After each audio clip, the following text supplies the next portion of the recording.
할렐루야. 감사합니다. 오늘도 이 아침에 오신 여러분들 진심으로 사랑하고 축복합니다. 오늘 우리가 이곳에 온 것은 우리의 생각대로 온 것이 아니라 하나님께서 우리를 붙드시고 또 인도하신 줄로 믿습니다. 우리가 앉아 있는 자리는 딱딱한 교회 의자가 아니라 따스한 하나님의 품인 줄로 믿으시기 바랍니다.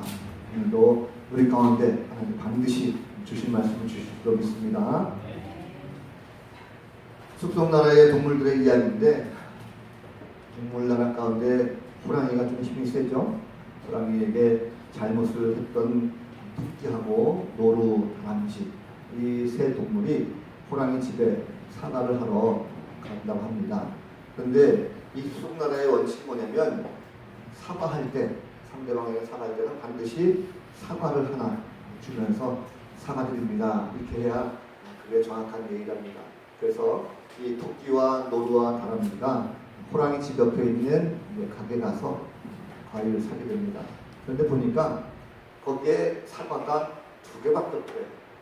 앞서간 토끼하고 노루가 먼저 사과를 부르니까 사과가 그렇죠? 다람쥐 차례가 됐습니다. 그런데 다람쥐가 잠시 좀 고민하는 듯 하더니 옆에 있는 배를 2개를 이렇게 사더랍니다. 그 토끼와 노루가 깜짝 놀랐대요. 야, 사과할 때는 사과를 줘야지 배 사면 안 돼. 어떡하려고 그래 너? 그랬더니 다람쥐가 아예 걱정하지 마 하면서 빙긋이 웃고 호랑이 집에 들어가게 됐습니다. 자, 토끼가 먼저 사과를 가지고 호랑이에게 제가 사과를 드립니다 하고 사과를 줬어요. 그리고 노루가 또 이어서 저도 사과를 드립니다 하고 사과를 줬습니다. 다람쥐 차례가 됐어요. 어떻게 했을까요? 다람쥐는 아주 정중하게 제가 사과를 2배로 드립니다 하고 배를 주게 됐대요. 이해가 되시나요? 사과는 없지만 2배를 가지고 사과에 2배를 줬다는 얘기죠. 우리가 인생 살다 보면 이렇게 걱정거리들이 많이 생깁니다. 그런데 걱정거리가 생길 때 가장 먼저 두려움과 근심이 찾아오죠. 그것은 인간의 본심입니다. 그런데 믿는 사람들은 그것이 사단의 계략이다라는 소리가 빨리 알아야 됩니다. 하나님께서 결코 어떤 문제든지 시험이나 걱정, 의심을 주지 않습니다. 하나님께서 반드시 그 문제에 대한 해결점을 주실 줄로 믿습니다. 오늘도 한 주간 동안도 우리 살면서 많은 걱정과 근심이 있다 할지라도 말씀을 통해서 함께 은혜 받으시고 또 그 가운데 하나님께 주시는 귀한 용기와 힘을 얻고 들어갈 수 있는 귀한 성도들 다 되시기를 다시 한번 주님으로 간절히 축복합니다. 자, 인생은 싸움터죠. 우리가 오늘날 살아갈 때 보면 치열한 생존 경쟁의 현장에 살고 있습니다. 그래서 직업전 전쟁을 말이죠. 취업전쟁, 또 출퇴근 전쟁, 또 회사 안에서 승진 전쟁, 많은 전쟁들이 있습니다. 가정에서도 마찬가지입니다. 생활전선, 이런 말이 있죠. 가정에서의 남편과의 전쟁, 아내와의 전쟁, 혹은 자녀들과의 전쟁, 자녀들은 입시전쟁, 여러 가지 많이 있습니다. 이런 말 하면 저는 워낙 행복해서 전쟁을 안 모르고 삽니다. 이런 분 혹시 있을지 모르겠어요. 근데 가만히 한번 생각해 보세요.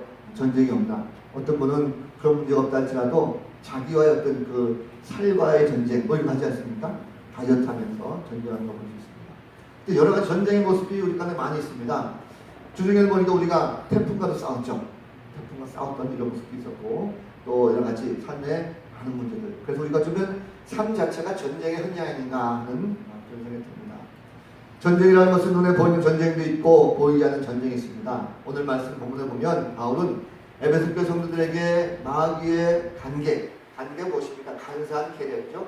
마귀의 간사한 계략에 대해서 싸울 수 있도록 하나님의 전신갑주를 입으라 말씀합니다. 그리고 전신갑주가 무엇인가라는 것을 쭉 설명한 다음에 항상 기도하기를 힘써라. 그리고 복음을 담대히 전할 수 있도록 나를 위해서도 기도해달라라고 하는 것이 오늘 본문의 내용입니다. 자, 그 내용을 가만히 보면 한 가지 의심하는 것이 뭐냐면, 우리 성도라고 하는 우리 신분을 가지고 있는 우리가 과연 마귀를 대적할 수 있겠는가라는 것입니다. 사실 마귀를 대적할 수가 없죠. 왜 그렇습니까? 그럼 마귀하고 우리하고 상대가 될까요? 상대가 안 됩니다.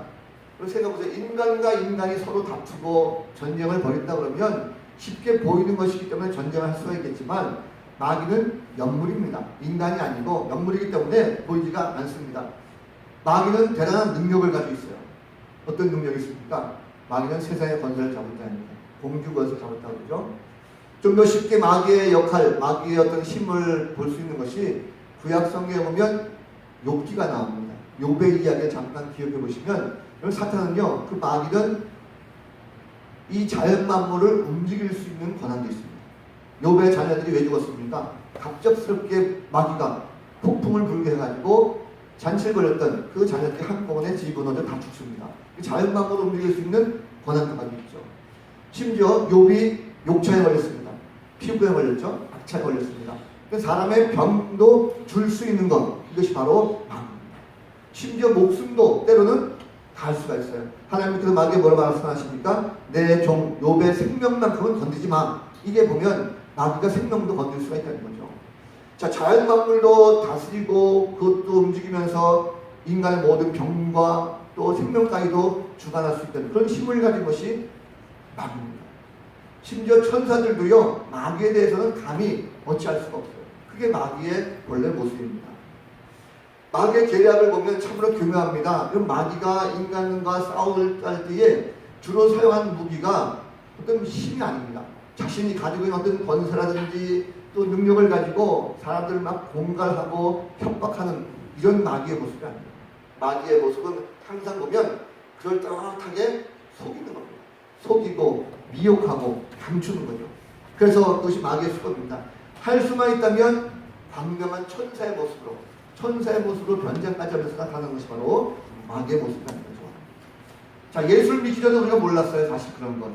그런데 예수 믿고 구원받았다라고 했을 때 마귀와 싸움한다는 것 참 어찌 보면 무섭습니다. 차라리 안 믿었을 때는 몰랐는데 믿고 나니까 오히려 마귀라는 존재를 알게 되고 싸워야 된다고 하니까 심히 걱정됩니다. 차라리 안 몰랐을 때가 더 좋지 않을까 생각이 듭니다. 그리고 세상적으로 보면 세상 사람들은요, 마귀와 싸우지 않습니다. 왜 안 싸울까요? 세상은 이미 마귀의 지배 아래에 있습니다. 그렇기 때문에 굳이 싸우지 않죠. 그 안에 속했는데 뭘 싸우겠습니까? 교회가 영적으로 싸워야 됩니다. 영적으로 교회가 준비되어 있지 않으면 마귀가 전쟁을 치르지 못합니다. 자, 객관적으로 보면 인간이라고 하는 존재가 마귀라고 하는 영물과 싸울 수가 없어요. 싸워봤자 100점 100패를 당할 수밖에 없습니다. 또 교만한 이 수법에 우리가 당할 수가 있습니다. 그런데 하나님께서 오늘 왜 마귀와 대적하라 말씀하십니다. 한번 좀 심각하게 생각을 드렸습니다. 그럼 하나님께서 왜 마귀와 대적하라 말씀하셨을까요? 가장 큰 이유는 이것이 영적 싸움이기 때문에 그렇습니다. 육체적인 싸움이 아니라 영적인 싸움이라는 거죠. 자, 바울은 성도들이 이 싸움이 혈과 육을 상대하는 것이 아니고 어둠을 주관하고 있는 악한 영들과의 싸움이다 합니다. 다시 말하면 성도들의 싸움이라는 것은 사람을 상대하는 것이 아니라 마귀와 그의 수하에 있는 악한 영들과의 영적 싸움이라는 거죠. 자, 악한 마귀의 영, 악한 영은요, 우리 눈에 보이지 않습니다. 그러나 그것이 실제 있습니다. 이 세상 사람들의 마음을 움직여서요, 그 마음을 지배하고 있습니다. 그 마귀의 본 모습이죠. 이 세상이 점점 타락하고 악한 것과 불의한 것들이 점점 더 늘어가고 있습니다. 그 이유가 무엇입니까? 악한 마귀가 그 마음을 주장하고 믿지 않는 자들의 모든 마음 가운데 더욱더 그들을 주장해서 말과 행동이 더욱더 악해지고 있습니다. 그럼 세상이 점점 악해지고 있잖아요. 좀 더 포악해지죠. 불신자들이 왜 교회를 미워합니까? 불신자들이 미워할 이유가 뭐겠어요? 그 마음속에 마귀가 미움의 마음을 불러보니까 교회에 대해서 핍박하게 되는 것이고 성도들에 대해서 안 좋은 마음을 가지는 것, 그것이 바로 악한 모습이라는 거죠. 그래서 우리는 불신자들을 대적하는 것이 아니라 그 불신자들 마음 가운데 미움의 마음을 두고 우리와 대적하고자 하는 그 악한 사탄 마귀와 대적하는 것, 이것이 바로 우리 가운데 필요하다는 것입니다. 베드로전서 5장 8절 말씀 보면 근신하라 깨어라 너희 대적 마귀가 우는 사자같이 두루다니며 삼킬 자를 찾나니 라고 말씀합니다. 마귀는 우리의 친구가 아닙니다. 우리의 원수입니다. 자, 마귀는 굶주린 사자같이 성도들을 공격합니다. 그렇기 때문에 우리는 마귀의 공격을 통해서 우리가 그와 대결해서 싸우지 못하면 우리는 마귀에게 큰 피해를 입고 마는 것입니다. 자, 여러분, 그러면 우리가 이 세상 사는 동안에 언제나 마귀와 더불어 싸워야 된다는 거죠. 우리는 한시도 가만히 있는 것이 아니라 늘 영적 싸움이라는 것이 성도는요, 피할 수가 없는 것이 바로 영적 싸움이라는 것입니다. 마귀가 공격할 때 때로는 우리는 핍박을 통해서, 외부의 핍박을 통해서 우리를 공격하기도 합니다. 동시에 우리 마음속에 약간 마음을 주어서, 약한 마음을 주고 약점을 잡아서 우리를 공격해 오기도 합니다. 우리 마음속에 시기라든지 질투, 미움의 마음 심어서 관계를 깨뜨리죠. 교회 안에서, 우리 가정에서 우리 마음속에 마음을 미워하고 증오하고 이런 마음을 심어줘가지고 관계를 깨뜨리는 악의 공격이 있습니다. 때로는 분노와 같은 악한 감정을 주기도 하죠. 그래서 막 화내기도 하면서 스스로 참지 못해가지고 무너지는 이런 경우도 많이 있습니다. 또 교만한 생각을 주죠. 그 마음속에 교만한 생각을 집어넣는 것은 마귀의 가장 즐겨 쓰는 방법 중에 하나입니다. 그럼 아담과 하와가 왜 그들이 타락했습니까? 마귀가 찾아와서 사탄이 말하기를 너희가 그 선악과를 따먹는 날에는 죽지 아니하고 하나님과 함께 하나님과 같이 될 것이야 라고 하는 그 마음을 주었기 때문에 결국 따먹게 되었고, 그리고 인간 자체가 하나님처럼 된다라고 하는 그 마음을 품고 먹었다는 것, 이것 자체가 얼마나 교만한 모습입니다. 우리가 만약에 하나님께 속한 자가 아니고 마귀에게 속한 자라고 한다면 이와 같은 영적 싸움을 우리가 할 이유가 전혀 없습니다. 그냥 속해 있으니까 된다는 거죠. 그런데 우리가 하나님께 속한 자이기 때문에 마귀가 우리를 가만두지 않습니다. 하나님께 속한 자이기 때문에 마귀는 우리를 미워합니다. 어떻게 하면 저기를 하나님 품에서 떨어뜨려 올까? 이것이 바로 마귀의 계략이라는 거죠. 다시 말하면 성도는요, 그리스도인으로서 확고한 정체성을 가지고 있어야 됩니다. 내가 하나님께 속한 자녀요, 내가 그리스도인이라고 하는 그 확신을 가지고 나갈 때 우리가 상대할 수가 있습니다. 마귀는 오늘도 문울사자같이 우리를 삼키려고 찾고 있습니다. 우리가 영적으로 깨어있지 않으면 우리가 그 마귀를 절대 상대할 수가 없습니다. 우리는 적어도 그리스도인으로서 예수께 속한 그리스도의 군사라고 하는 마음을 가지시고 반드시 마귀와 대적할 수 있는 이런 성도가 다 되시기를 간절히 바랍니다. 자, 그러면 영적 싸움을 위해서 우리가 어떻게 될 것인가라는 것인데, 오늘 사도 바울은요, 영적 싸움에서 마귀를 두려워하지 말고 담대하게 대적해서 승리하려면 영적으로 너희들이 우선 강해야 된다 말씀하고 있습니다. 영적으로 강하다는 것이 무엇입니까? 환난과 핍박, 어려움이 당한다 할지라도 결코 낙심하거나 좌절하지 말라는 거죠. 그러기 위해서 한 가지 방법을 알려주고 있습니다. 그것이 바로 하나님의 전신 갑주를 입으라 라는 말씀하고 있어요. 영적으로 하나님께서 우리에게 더 강한 자를 만들어주기 원하십니다. 우리가 하나님 믿는 자로 간다면 우리가 약한 것 좀 원치 않습니다.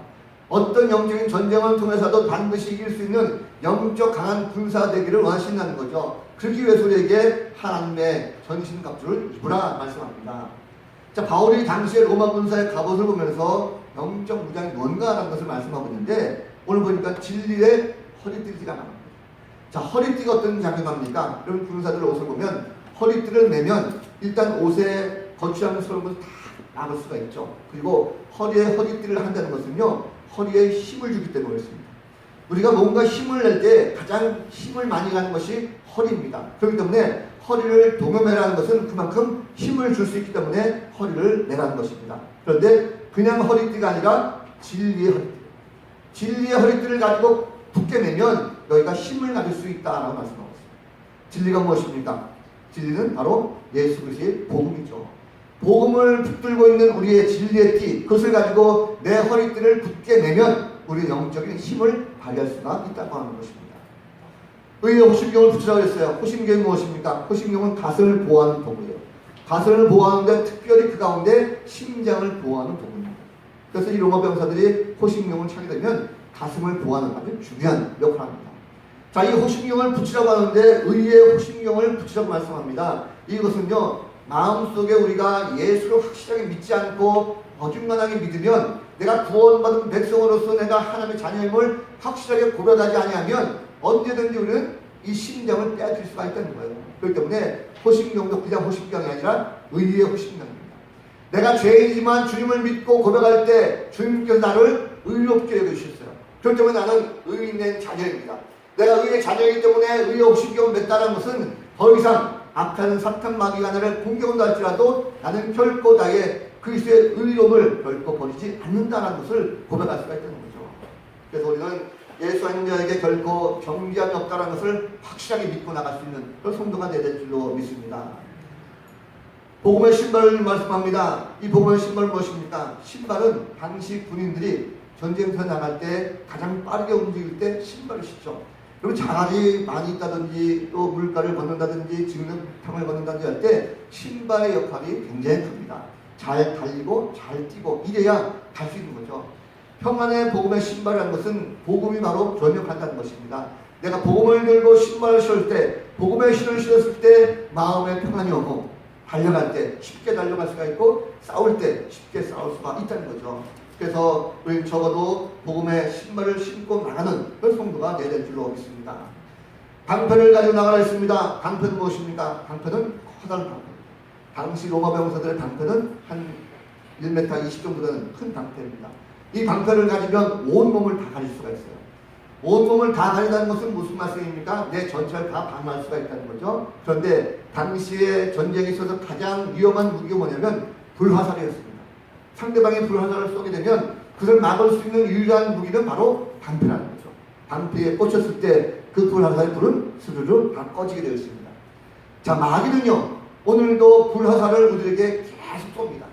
어떤 일을 통해서 마음속에 근심하게 되고, 마음속에 두려움을 갖게 되고, 마음속에 정욕이라든지 탐심이라든지 허영심이라든지 교만과 시기 같은 이런 불화살들을 계속 쏘고 있어요.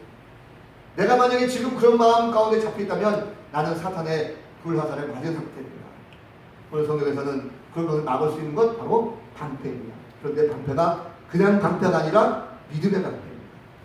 믿음을 가지고 나갈 때 바로 사탄이 주는 그런 모든 두려움과 걱정과 근심을 막을 수가 있다는 거죠. 적어도 하나님의 병사라고 한다면 그런 믿음의 방패를 나갈 수 있는 그 성도가 되어야 될 줄로 믿습니다. 구원의 툭을 쓸어 갔습니다. 툭은 머리를 보호하는 거죠. 머리가 어떤 역할을 합니까? 우리가 생각을 하게 되죠. 머릿속으로 항상 우리는 구원에 대한 소망을 가지고 있습니다. 아, 그래, 이 땅에 사는 것이 다가 아니라 나는 먼 훗날 내가 천국에 갈 것이라고 하는 그 소망을 머리에 담고 있기 때문에 그 소망을 결코 잊어버리지 않기 위해서 사탄의 공격으로부터 보호할 수 있는 구원의 투구를 쓰라는 것입니다. 구원에 대한 확실한 소망을 갖고 나가라는 거죠. 마지막으로 성령의 검을 가져 말씀합니다. 검이 무엇입니까? 검은 방어를 할 수 있는과 동시에 상대방을 공격할 수 있는 공격 무기입니다. 자, 공격 무기가 바로 성령의 검입니다. 왜 성령의 검이라고 했을까요? 성령의 검, 다시 말하면 하나님의 말씀을 가지고 나가는 거예요. 하나님 말씀을 들고 나갈 때 그것은 바로 상대방을 제압할 수가 있고 마귀를 꺾을 수가 있는 것이 바로 말씀입니다. 성령의 검을 들고 나갈 때 마귀는 꼼짝 못하고 넘어지게 되어 있습니다. 예수님도 마귀에 대적할 때 말씀을 가지고 대적했어요. 결국 하나님 말씀을 검이라고 하는 것은요, 하나님 말씀을 대적할 때 마귀 스스로가 겁을 먹고 물러가기 때문에 그렇습니다. 여러분, 하나님의 전신갑주를 입지 아니하면 영적 전쟁을 칠 수가 없습니다. 때로는 우리가 하나님께서 내게 입혀주신 전신갑주, 하나님의 전신갑주를 입고 있음에도 불구하고 그것이 무겁고 거추장스럽다고 해서 벗어버리는 경우가 있어요. 그러면 안 됩니다. 그것을 벗어버리게 되면 마귀에게 패하게 되는 거죠. 말씀을 바로 서고 하나님의 전신갑주를 입은 그리스도의 불사들이 영적 전쟁에서 승리할 수가 있다는 것입니다.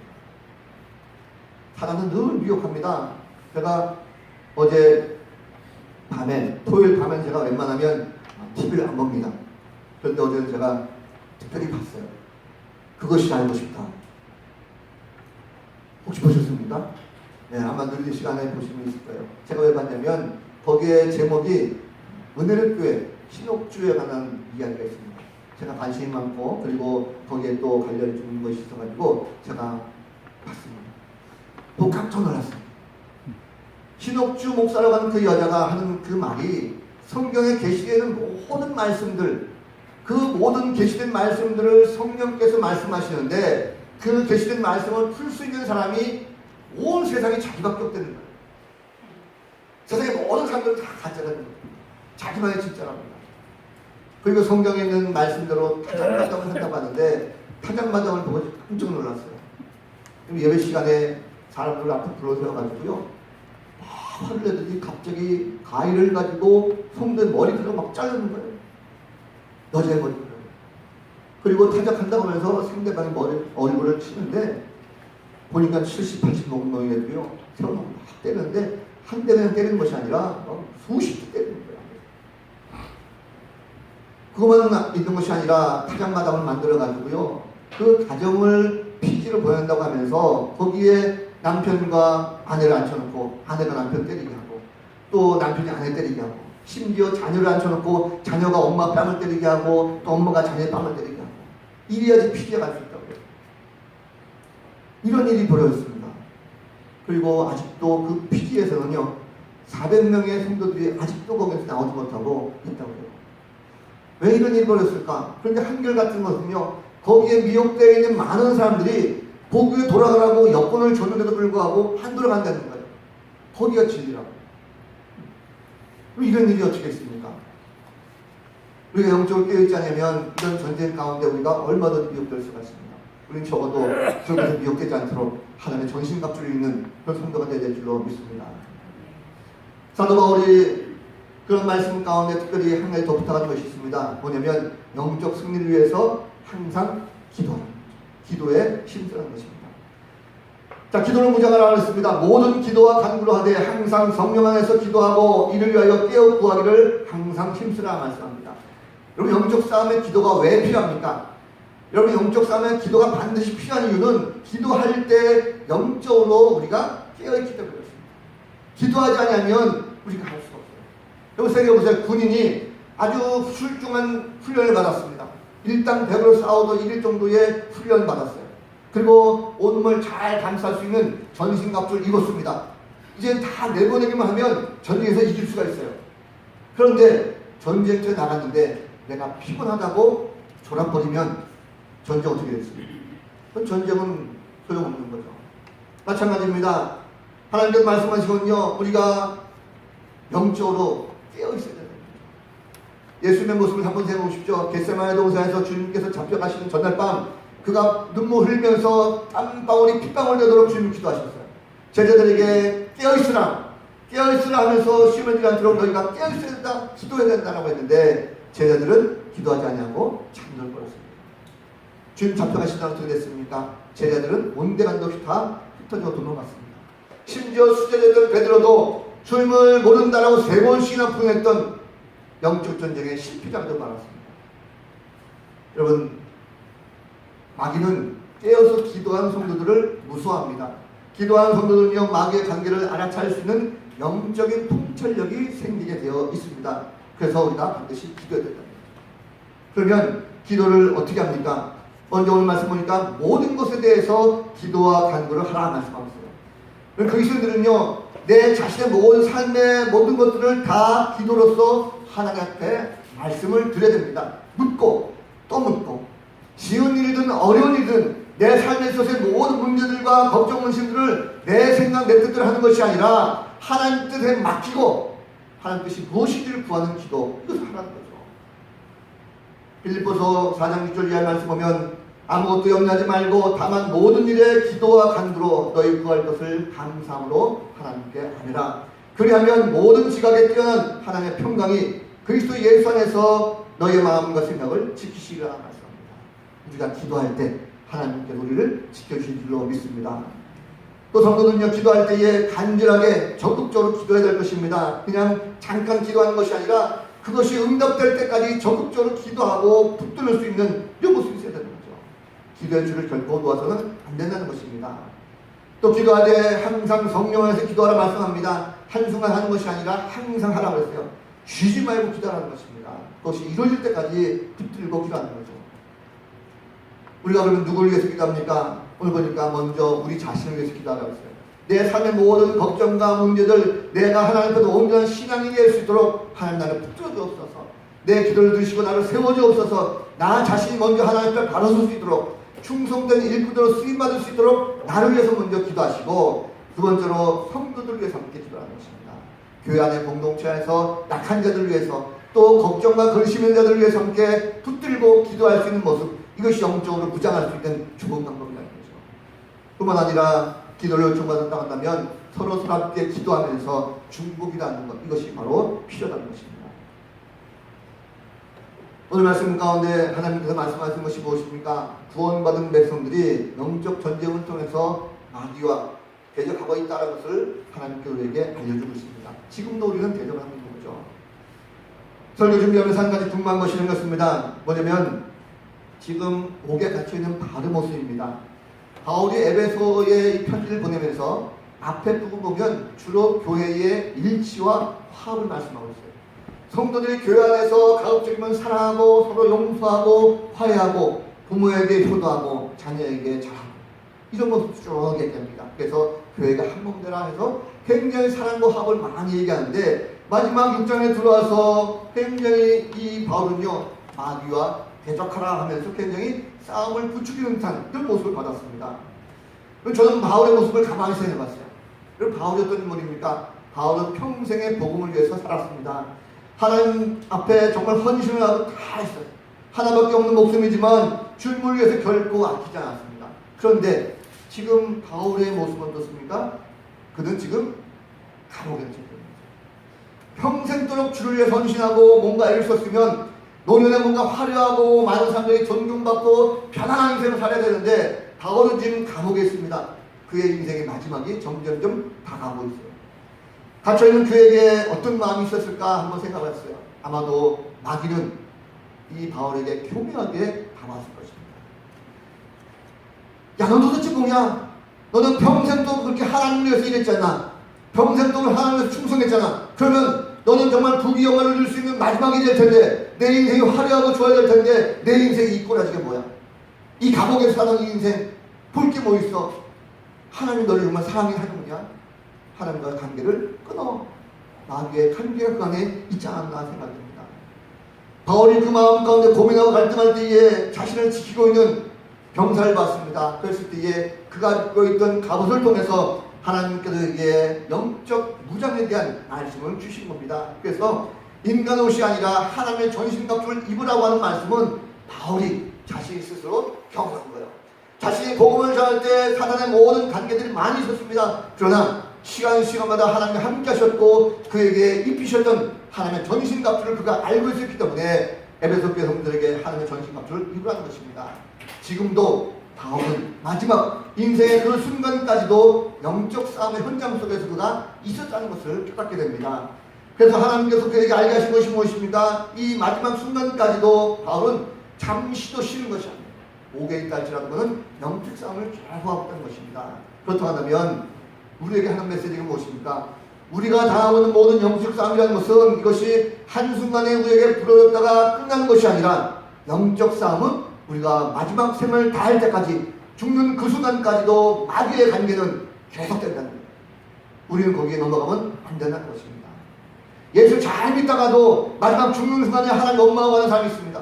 마귀에게 넘어가는 거죠. 우리는 적어도 마지막 순간까지 최선을 다해서 하나님을 반드시 믿는 그런 성도가 되어야 될 줄로 믿습니다. 하나님이 우리 편이십니다. 그래서 싸움에서 우리 편을 들어주시고 승리를 안겨주세요. 악한 영들이 아무리 관계를 들어도 우리에게 확실한 승리를 주신 것이 바로 하나님이십니다. 그리고 그래서 우리에게 복생자 예수 그리스도를 우리에게 보내셨어요. 그분이 십자가에 달려 돌아가심을 말미암아 우리의 모든 영적 싸움에서 완전한 승리자가 되게 하셨습니다. 우리는 그의 자녀입니다. 그 마귀는 세상 권세를 잡았습니다. 그래서 눈에 보면 지금 혼탁한 세상은 여전히 영적 싸움에서 온갖 전쟁 속에 다 살아갑니다. 세상적으로 보면 칼과 총을 들고 전쟁을 벌이는 그런 나라들이 얼마나 많이 있습니까? 총칼은 들지 않았다 할지라도 무역전쟁을 통해서 강대국을 위시하는 이런 전쟁이 많이 벌어지고 있어요. 심지어 개개인에도 보면 서로의 이익을 위해서 다투는 이런 개인적 전쟁도 많이 있습니다. 중요한 것은 이런 모든 전쟁 가운데 이면에 보면 바로 마귀가 모든 영적인 것을 장악하고 우리를 붙들고 놔두지 않는다는 것입니다. 그렇다고 하면 성도들은요 그런 마귀의 관계에 넘어서는 결코 안 될 것입니다. 그리스도는 영적 싸움을 하고 있습니다. 믿는 자들이라고 한다면 영적 전쟁 계속적으로 해야 되는 것입니다. 교회가 세상과 구별된 성도들의 모임입니다. 그렇다고 하면 거룩한 백성이기 때문에 영적 전쟁을 해야 된다는 거죠. 하나님께서 이 시대의 참된 교회들을 통해서 영적 전쟁을 치우시고 우리에게 이기게 해주십니다. 아무리 악한 마귀가 건설부려도 결코 우리 질 수가 없습니다. 하나님이 함께 하시기 때문에 우리의 대장 대신 예수 그리스도를 붙들고 나갈 때에 반드시 하나님께서 우리에게 승리를 주실 줄 믿습니다. 마귀는요 싸움에서 늘 우리를 이기려고 하지만 결코 이길 수가 없습니다. 오늘 바울의 모습 보니까 그는 항상 복음 들고 나갈 때 영적 전쟁에서 승리했습니다. 또한 아니라 에베소 교회 성도들에게 말로만 하는 것이 아니라 실전적으로 승리를 보여준 이런 사도의 모습으로 바뀌었습니다. 어떤 방법이든지 마귀가 엄습을 할지라도 결코 두려워하지 않습니다. 하나님의 전신갑주를 입고 있기 때문이죠. 에베소 교회 성도를 위해서 기도해주고 또 그들도 역시 바울의 함께 중보하는 이 모습이 있었습니다. 그 말씀을 정리합니다. 우리 믿는 사람들은요 영적 싸움을 계속적으로 해야 됩니다. 하나님의 전신갑주를 입으시기 바랍니다. 진리 허리띠를 띠고 의의 신경을 붙이고 복음의 신발 신고 믿음의 방패를 들고 그리고 구원의 틈을 쓰고 성령의 검을 들고 나가는 그 성도가 되시길 바랍니다. 그리고 이제는 우리가 기도해야 됩니다. 영적 싸움에서 가장 중요한 것이 바로 기도입니다. 기도가 바로 승리의 원동력이 된다는 거죠. 우리가 그래서 바울도 에베소 교회 성도들에게 기도 부탁했듯이 우리도 함께 자신을 위해서 기도하고 성도들을 위해서 기도하고 교회를 위해서 기도하고 나라 민족을 위해서 또 우리 모든 자를 위해 함께 기도해야 될 줄로 믿습니다. 자, 태풍으로 인해서 더위가 한풀 꺾였습니다. 아침 저녁 좀 선선하죠. 이제는 정말 기도하기 좋은 계절입니다. 제가 지난주도 그렇고 계속적으로 새벽에 좀 와서 기도합시다. 새벽 기도합시다 해도 안 모여요. 여러분 영적 싸움에 결코 뒤지지 마시고 좀 한번 다시 한번 마음속에 먹으시고 우리가 기도를 통해서 세상을 좀 영적으로 이겼으면 좋겠습니다. 바라기는 영적 전투를 잘 칠 수 있도록 무장을 잘 하시고 한 주간 동안도 이런 영적 전쟁에서 승리하는 귀한 성도들 다 되시기를 주님의 이름으로 간절히 축원합니다. 기도하겠습니다. 걸어가신 하나님, 영적 전쟁에서